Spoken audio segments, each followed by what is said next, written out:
여러분 안녕하십니까? BTV 위클리 뉴스입니다.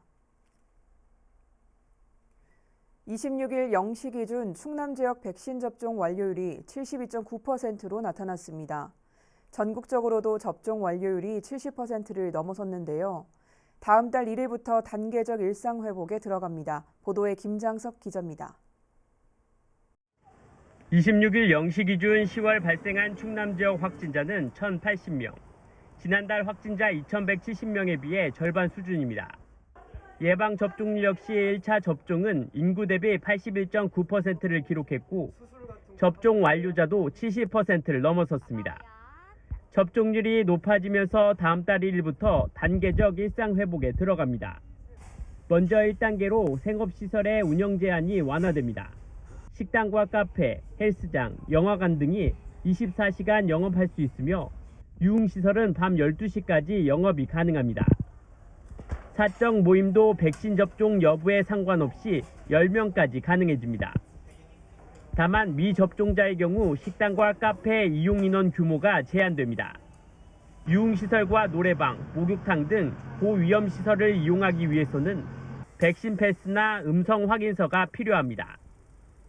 2단계에서는 대규모 행사가 가능해지며 3단계에서는 사적 모임 인원 제한이 해제될 예정입니다. 정부는 6주 간격으로 3단계에 걸쳐 단계적으로 일상 회복에 나설 계획입니다. 다만 중환자실과 입원병상 가동률이 80%를 넘어서거나 주간 위중증 환자와 사망자가 급증할 경우 사적 모임 제한을 강화하는 등 비상조치에 들어갈 수 있다고 밝혔습니다. BTV 뉴스 김장섭입니다. 최신 IT 기술을 접목한 스마트팜이 각광받고 있는데요. 스마트팜 기술을 엿보고 배울 수 있는 스마트팜 테스트베드 교육장이 천안시 농업기술센터에 문을 열었습니다. 송영환 기자의 보도입니다.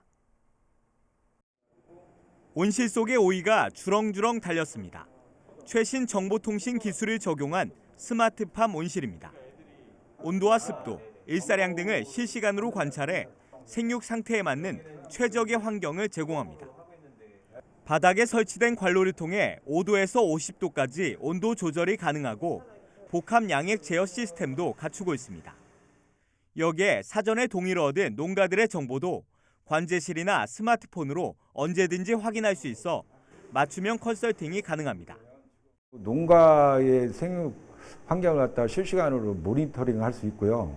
내년도에는 IoT 환경 측정 장비를 구입해서 농가들한테 보급을 하면 실시간으로 생육 데이터, 농가들이 생육 데이터를 수집해서 농가들한테 컨설팅할 수 있는 그런 곳이기도 합니다. 한쪽에 있는 식물 공장에선 상추와 같은 엽채류를 재배합니다. 각종 센서가 설치돼 있어 말 그대로 농장보다는 공장이라는 말이 더 어울립니다. 스마트팜에 관심을 갖는 농민들이 늘고 있지만 그동안 벤치마킹을 위해 방문할 곳은 마땅치 않았습니다. 하지만 공공기관의 교육장이 문을 열면서 스마트팜을 준비하는 농민들의 시행착오를 크게 줄일 수 있게 됐습니다. 스마트팜 테스트베드는 우리 지역 농업인들이 스마트팜에 관련된 지식이나 기술을 보다 쉽게 접하고 체험할 수 있도록 저희가 체계적으로 교육하는 교육의 장으로 활용할 것입니다. 또 스마트팜 운영 과정에서 나온 데이터를 바탕으로 지역 농산물의 생산성 향상 모델도 개발할 계획입니다. 한편 이곳에서 생산된 농산물은 농협 로컬푸드 매장에서 판매해 세외 수입으로 잡히게 됩니다. BTV 뉴스 송용환입니다. 지난 7월 정식 개관식을 연 아산배방 스포츠센터에서 누수 등 하자가 발생하고 있습니다. 결국 아산시는 보수공사를 위해 다음 달부터 2주간 임시 휴장에 들어가기로 했습니다. 보도에 김장섭 기자입니다. 지난 7월 정식 개관식을 연 아산 배방 스포츠센터. 불과 4개월 만인 다음 달 1일부터 14일까지 2주간 임시 휴장에 들어갑니다. 휴장 사유는 보수공사. 수영장 샤워실 타일의 기울기가 맞지 않아 물이 고여 안전사고 발생 위험이 높고 수영장 등 건물 전체적으로 누수가 발생되고 있는 겁니다. 아산시는 그동안 부분적으로 보수공사를 진행해왔지만 전체적인 보수가 필요한 것으로 판단돼 불가피하게 휴장을 결정했다며 이용객들의 불편함을 최소화하기 위해 빠른 시일 내 공사를 마무리하겠다고 밝혔습니다. 한편 아산 배방 스포츠센터는 총 사업비 150억 원이 투입돼 올해 2월 준공됐으며 다목적 체육관과 체력 단련실, 25m 6레인 수영장 등이 마련됐습니다. BTV 뉴스 김장섭입니다. 세종시와 지역 부동산 업계에서는 주택 분양 물량 가운데 절반을 차지하는 기타 지역 청약 전면 폐지를 지속 건의한 바 있는데요. 현재 폐지보다는 비율을 축소하는 방향으로 가닥을 잡아가는 분위기입니다. 김우순 기자의 보도입니다. 세종시의회 상병원 의원은 지난주 마무리된 임시회에서 국토부 주택 공급 규칙 개정을 거듭 촉구하는 오문 발언을 했습니다. 청약 과열 경쟁을 막고 지역 무주택 시민들의 주거 안정을 위해 현재 세종시에 적용 중인 전국구 청약제도에 손질이 필요하다고 주장했습니다. 그러면서 구체적인 개선 방안으로 50%를 차지하는 기타 지역 공급 비율을 25%로 축소 조정해야 한다고 제안했습니다.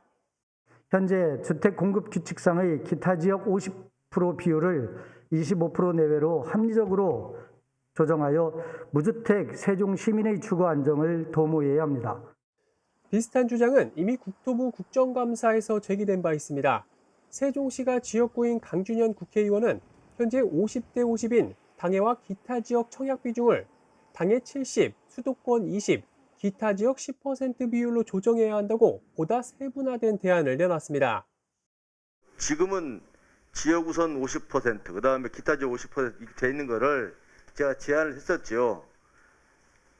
당해 지역 70%, 그다음에 수도권 20%, 기타 지역 10%로 병행하자는 제안을 드렸었고, 이게 이제 당초 세종시 출범 취지에 맞는 거다. 이러한 비율 조정에 대해선 행복청도 어느 정도 공감대를 드러냈습니다. 박무익 행복청장은 세종시가 외부로부터 인구 유입은 여전히 필요한 상황이라며 주택 공급 비율에 대해선 국토부와 협의되는 대로 고시하겠다는 입장을 전했습니다. 비율에 대해서는 저희들도 충분히 국토부랑 같이 고민을 하고 있고, 이것은 행복청 고시 사항이기 때문에 협의가 되는 대로 고시 개정을 통해서 할 수 있을 거고요. 다만 그게 이제 몇 % 할 것이냐, 그에 대해서는 아까 제가 말씀드린 그 세종시의 건설 기본 취지 등을 충분히 고려해서 해야 된다는 생각이 들고요. 세종시 기타 지역 주택 공급 비율이 폐지보단 비중 축소로 가닥을 잡아가는 분위기입니다. BTV 뉴스 김우순입니다.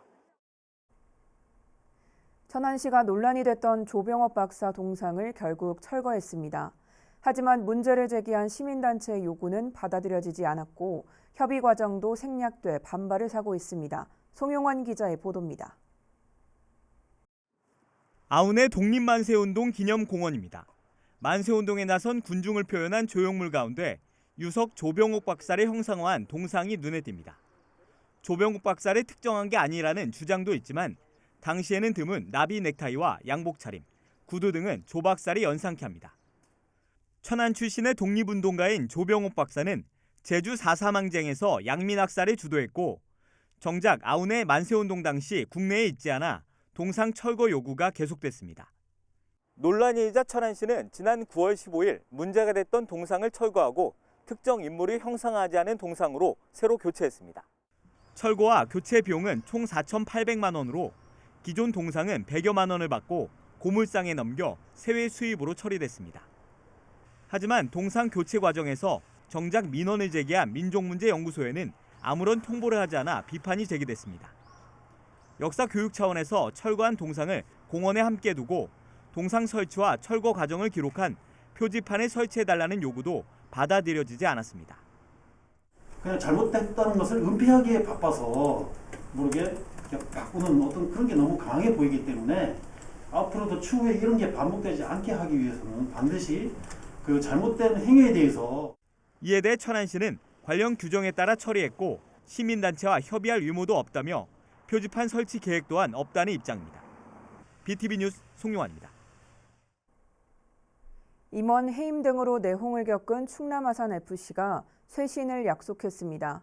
오세현 구단주는 윤리 경영을 강화하고 전문성을 높여 진정한 시민들을 위한 구단으로 거듭나겠다며 관심을 부탁했습니다. 보도에 김장섭 기자입니다. 창단 2년차의 여성폭력 선수 영입과 부적절한 운영으로 임원 해임이라는 초유의 사태가 발생한 충남 아산FC.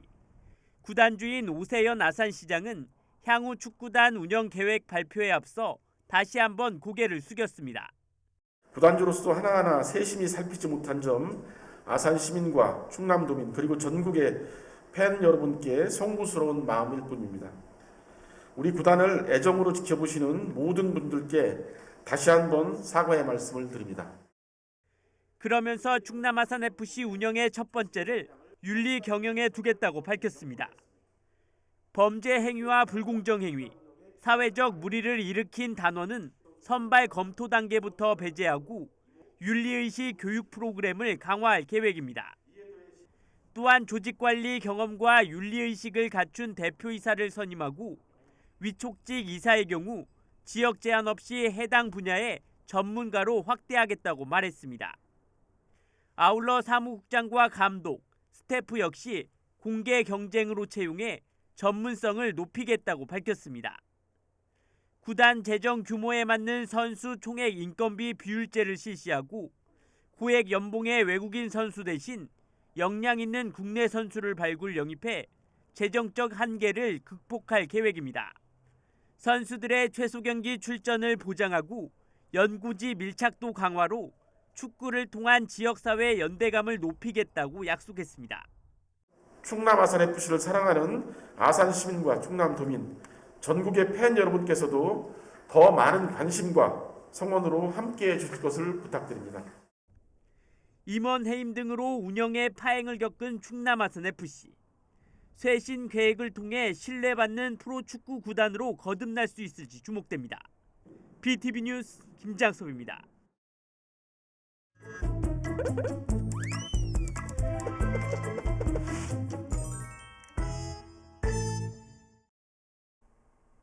민원 톡톡톡 시간입니다. 집을 구하려면 제일 먼저 부동산을 찾게 되죠. 요즘은 편리한 어플들이 많이 있어 어플을 이용해 매물들을 찾아볼 때가 있다고 합니다. 문제는 허위 매물에 많은 사람들이 피해를 보고 있다고 하는데요. 허위 매물 실태를 민원 톡톡톡에서 알아봤습니다. 사람이 살아가는데 기본적으로 필요한 3대 생활 요소 의식주.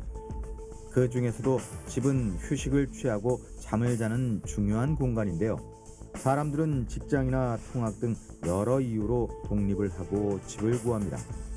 그러나 원하는 집을 구하기란 하늘의 별 따기인데요. 허위 매물 때문에 헛걸음을 하고 실망하기도 합니다.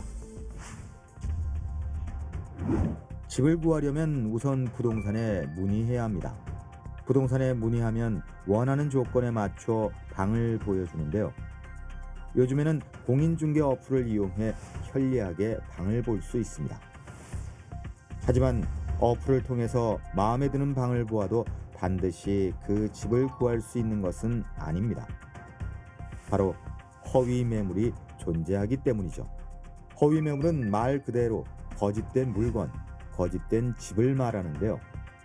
거래가 되었거나 존재하지 않는 집을 낮은 시가에 올려서 사람들을 끌어들이기 위한 수법입니다. 천안시 역시 허위 매물이 존재합니다. 2020년 부동산 중개앱에서 발표한 허위 매물 신고 처리 동향을 살펴보면 부산이 78.7%, 서울 강남 61.8%, 서울 관악구 59.4%, 천안 57.8%, 대전 55.9% 순으로 4위를 차지합니다. 허위 매물을 처벌한 법적 기준은 원래 없었지만 2020년 8월 21일부터 공인중개사법이 개정되고 시행되어 왔는데요. 존재하지 않는 매물, 사실과 다르게 거짓으로 표현 과장한 광고, 거래에 영향을 미칠 수 있는 사실을 빠뜨리는 식의 부동산 거래 질서를 해치는 광고, 모두 500만 원의 과태료가 부과됩니다. 위 내용에 해당되면 국토부에서 운영하는 부동산 광고시장 감시센터에 신고할 수 있습니다. 천안시는 동남구와 서북구로 나뉘어 신고된 내용의 처리 방식도 다릅니다. 우선 동남구는 신고가 들어오면 곧바로 신고된 내용의 조사가 들어간 뒤 과태료를 부과합니다. 저희가 뭐 시스템이나 아니면은 민원 관련해서 어떤 사항이 있으면요, 그 부분에 대해서 조사하고 뭐 위반 사항이 확실하면은 행정처분까지 하고 있거든요. 과태료에 해당되면은 과태료 부과하는 거를 하고 있거든요. 그런 사항이 있으면은 거의 바로바로 즉시 조사해서 처리를 하거든요. 하지만 서북구는 조금 달랐는데요. 서북구의 경우에는 신고가 들어오면 신고된 내용을 분기별로 조사합니다. 지금 요 허위맹물 관련해서는 인터넷에 그 부동산 광고시장 감시센터라고 있어요. 그래서 여기서 이제 신고 들어오는 건을 분기마다 지금 조사하고 있거든요. 그렇게 지금 해서 신고 들어오는 건들 들어오면은 허위 같은 경우는 저희 과태료 규정이 있거든요. 그래서 해당한다 하면은 과태료 부과 처분하고 있어요. 각각의 처리 방식이 존재하고 허위 매물도 많이 줄어들었지만 시민들은 여전히 허위 매물로 불편함을 느끼고 있습니다. 이제 어플에서 방을 보는데 금액대도 맞고 엄청 예쁘고 넓은 방이 있어서 보러 갔거든요. 그런데 이제 그 방은 안 보여주고 다른 방만 보여주는 거예요. 그래서 그 방은 왜 안 보여주시냐고 여쭤봤더니 그 방이 뭐 바퀴벌레가 나와가지고 세입자분이 나가신다 했는데 이제 또 세스코를 불러준다 해서 갑자기 방을 안 뺀다고 하더라. 이런 식으로 좀 둘러대시더라고요. 그래서 그냥 말았는데 그 뒤로 어플을 보니까 또 그게 올라왔다가 조금 있다 보니까 내려가고, 그러니까 좀 주기적으로 올렸다가 내렸다가 하는 것 같았어요. 그래서 좀 어떤 단속을 더 확실하게 하거나 아니면은 애초에 매물을 등록할 때 기준이 좀 있어야 하지 않나, 그런 생각이 들어요. 법적 처벌 기준은 생겨났지만 허위 매물로 받는 스트레스는 여전합니다. 신고에 대한 신속하고 빠른 대응이 필요합니다. 세종시는 오는 2030년 보행과 자전거 이용을 포함한 대중교통 분담률 70%를 목표로 건설 중인 도시인데요. 10년도 채 남겨두고 있지 않은 현주소는 어떨까요? 세종시 대중교통 정책을 두 차례에 걸쳐 자세히 들여다보고자 합니다. 먼저 교통수단별 분담률 현황부터 살펴보겠습니다. 김우순 기자입니다. 오는 2030년 세종시 교통수단 분담률 목표를 보면 자가용 30%를 제외한 나머지 70%는 보행과 자전거 등을 포함한 대중교통수단이 분담하는 것으로 되어 있습니다. 현재 상황은 어떨까? 지난해 말 기준 국가교통 데이터베이스를 분석한 자료를 보면 세종시의 자가용 분담률은 신도시를 기준으로 45.4%에 달합니다. 전국 7대 특광역시 평균인 30.4%를 크게 웃도는 수치로 자가용 선호도가 매우 높았습니다. 그러나 상대적으로 버스 분담률은 뒤로 가고 있습니다. 신도시 기준 7.3%로 특광역시 평균인 20.1%의 약 3분의 1 수준에 그쳤습니다. 버스에 투입되는 세종시의 연간 재정 적자가 500억 원을 넘어서는 점을 감안하면 아쉬운 대목입니다. 반면 보행과 자전거 분담률은 전국 최상위 수준이었습니다.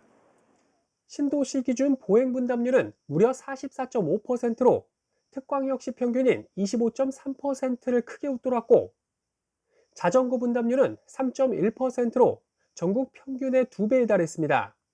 직장과 주거지 간의 거리가 가까운 도시 특성과 공공자전거 어울링을 비롯한 자전거 인프라가 비교적 잘 구축되어 있기 때문으로 분석됩니다.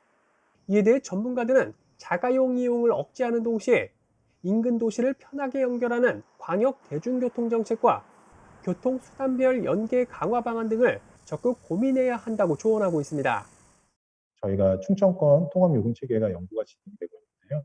향후에는 이제 이어질 필요는 광역교통 이후에 이어질 교통이용수단, 그러니까 개인교통수단, 저희 세종시 같은 경우에는 어울링이나 전동 킥보드 이런 개인 이동교통수단과의 환승 체계가 이루어져야지 승용차 없이도 대중교통을 이용하고 최종 목적지까지 갈 수 있는 형태, 이런 것들이 이루어져야 된다고 생각합니다. 2030년 대중교통 분담률 70%를 달성하기 위해선 교통수단별 목표 재설정과 함께 세종시 특성을 살릴 수 있는 미래 대중교통 수단을 적극 도입할 필요가 있어 보입니다. BTV 뉴스 김우순입니다. 지난달 국회 세종의사당 설치 법안이 국회를 통과했죠. 그로부터 한 달이 지나 국회의장을 비롯한 여야 원내대표가 세종의사당 부지를 찾아 국가 균형 발전 의지를 확고히 했습니다. 세종의사당 설치 추진에 탄력이 붙을 전망입니다. 김우순 기자의 보도입니다. 박병석 국회의장을 비롯한 여야 원내대표가 세종 시민들의 열렬한 환영을 받으며 국회 세종의사당 부지를 밟습니다. 세종의사당 설치 근거를 담은 국회법 개정안이 국회 본회의를 통과한 지 정확히 한 달 만입니다. 이들은 입을 모아 세종의사당 정상 건립을 위한 전폭적인 지원을 약속하며 세종의사당 건립이 불러올 국가 균형 발전에 대한 기대감을 드러냈습니다. 박병석 의장은 국가 균형 발전을 위한 핵심은 세종시라는 것을 마음속에 굳게 새겨왔다며 서둘러 세종의사당 건립에 나서겠다고 강조했습니다. 기본계획 수립을 서둘럼으로써 이 세종국회의 큰 그림을 빠른 시일 내에 완성할 수 있도록 최선을 다할 것입니다. 여야 원내대표들 역시 여야 합의를 통한 법안 통과에 큰 의미를 부여하면서 국가 균형 발전의 밑그림이 될 세종의사당의 성공적인 건립을 위해 끝까지 힘을 보태겠다고 약속했습니다. 세종의사당 건립을 통해서 우리 대한민국의 행정뿐만 아니라 정치의 효율이 훨씬 높아지고 또 더 나가서 대한민국의 국가 균형 발전을 이뤄내는데 가장 핵심적인 역할을 하게 되리라고 확신합니다. 충청권 그중에서도 세종이 그 국토 균형 발전의 중심에 핵에 있기 때문에 앞으로 국회의 분원을 여기에 설치하는 정도의 수준이 아니라 대한민국 국가 발전의 중추 핵이 되어야 된다는 생각을 저는 가지고 앞으로 충청권 발전을 위해서 저도 힘이 닿는 데까지 계속 돕도록 해 나가겠습니다. 이에 대해 이춘희 세종시장은 법안을 통과시켜준 국회에 감사의 뜻을 전하며 국가 균형 발전의 상징이 될 세종의사당 건립을 지원하는 데 만전을 기하겠다고 화답했습니다. 행정 비효율을 해소하고 국가 경쟁력을 높이는 데 있어서 국회 세종의사당이 그 큰 계기가 될 것으로 기대를 하고 그렇게 될 수 있도록 저희도 함께 최선의 노력을 다하겠습니다. 국회의장을 비롯한 여야 원내대표가 세종시를 찾아 국회 세종의사당 건립 의지를 천명함에 따라 향후 건립 추진 속도에도 한층 탄력이 붙을 것으로 기대됩니다. BTV 뉴스 김우순입니다. 아산시가 토종 생물을 보호하기 위해 곡교천과 매곡천 일대 서식하는 생태계 교란 생물 퇴치 작업을 추진했습니다. 이번 퇴치 활동에서는 전문 잠수부를 투입해 큰잎베스 555마리를 포획했으며 가시밭과 단풍잎 돼지풀, 환삼 덩굴 등이 군락을 이루고 있는 매곡천 하류 약 2.8km 구간을 대상으로 교란 식물을 제거했습니다. 한편 시는 지난 6월에서 7월에도 매곡천과 곡교천 일대 약 36,543제곱미터에 서식하는 단풍잎 돼지풀 퇴치 활동을 진행한 바 있습니다. 천안시와 대한축구협회가 추진 중인 대한민국 축구종합센터의 내년 초 착공에 청신호가 켜졌습니다. 천안시는 대한축구협회와 입장면 가산리 일원 45만여 제곱미터 부지에 대한민국 축구종합센터 기반시설과 생활체육시설 조성을 추진 중인 가운데 지방재정투자사업 중앙심사를 통과했다고 밝혔습니다. 이로써 예정대로 내년 3월 대한민국 축구종합센터 착공이 가능해질 것으로 전망됩니다. 순천향대학교 부속 천안병원이 11월 1일부터 병원비 후수납 서비스를 시작합니다. 후수납 서비스는 외래 진료비를 한 번만 내는 서비스로 당일 외래 진료 과정에서 발생하는 모든 병원비를 귀가 전에 몰아서 한 번만 내므로써 여러 차례 수납 창구 앞에서 대기해야 했던 외래 환자들의 불편이 사라지게 됐습니다.